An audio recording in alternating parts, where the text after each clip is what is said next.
This is series 2 of Who on Earth Was Jesus? And last week we looked at the stories that John told in his account to show who Jesus was.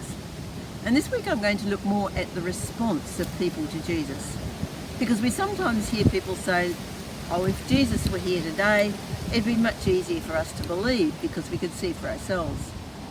But we only have to look at the way people responded to him when he was there to see that really it doesn't make a lot of difference.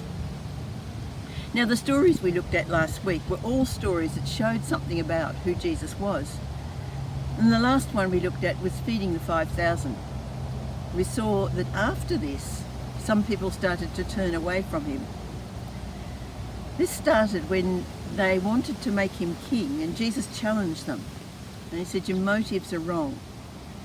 He said this, you are looking for me not because you saw the signs that I performed, but because you ate the loaves and had your fill.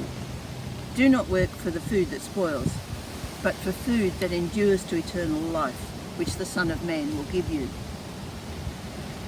The people were following Jesus because he did things for them.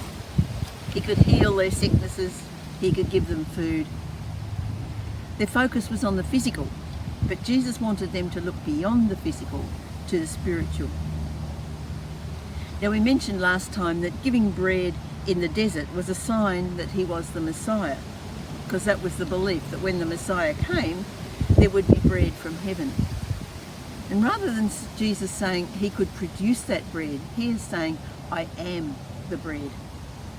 In other words, it's me who's going to give you life. Now, that was tough enough for the Jews to accept because Jesus was saying that he came down from heaven. And then he went further, I'm the living bread that came down from heaven. Whoever eats of this bread will live forever. The bread is my flesh, which I will give for the life of the world. And so here he is claiming to be the source of life that lasts beyond this life. And then he says, unless you eat the flesh of the Son of Man and drink his blood, you have no life in you. Of course, he was referring to his death as the means by which we can receive the gift of eternal life. As we take the bread and wine at communion, we acknowledge that it's only by his death that we may have real life. And that's the point where many turned away. This is hard teaching. Who can accept it? It was okay when Jesus was healing, when he was producing the things they wanted, but when he challenged them on the more important things about true life and where that could be found, then they didn't want to be a part of it. Jesus then asked his 12 closest followers, well, what about you? Are you going to leave too? And Peter's answer was, Lord, to whom would we go? You have the words of eternal life. We've come to believe and to know that you are the only Son of God. They didn't necessarily understand all that Jesus meant at that moment, but they'd come to believe who he was, that he was from God, and therefore they were able to trust and follow him. So what are our motives for following Jesus? Is it because of what we can get? Or is it because we've seen for ourselves that he is God? He is the source of life, more than physical existence. He is the God that can be trusted no matter what.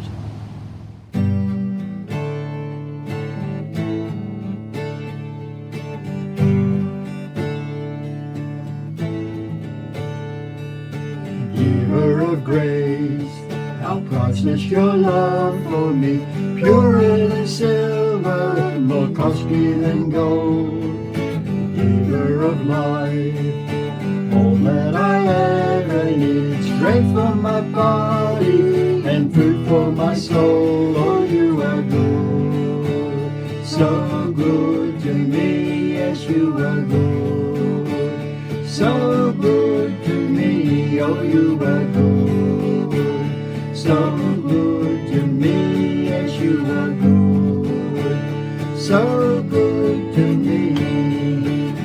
River of hope, rock of salvation, tower of refuge, that there in my pain, now I'm secure, love for eternity, showered with blessing and lavished with grace. Oh, you are good. so good to me, yes you were good, so good to me, oh you were good, so good to me, yes you were good, so good to me. I'll never know no love so perfect in its faithfulness, it lifts me up to the highest place, a glimpse of heaven and a taste of my inheritance. I know that one day I'll be with you. Giver of grace, how priceless your love for me, purer than silver, more costly than gold. Giver of life, all that I'll ever need, strength for my body and food for my soul. Oh, you are good, so good to me, yes you are good.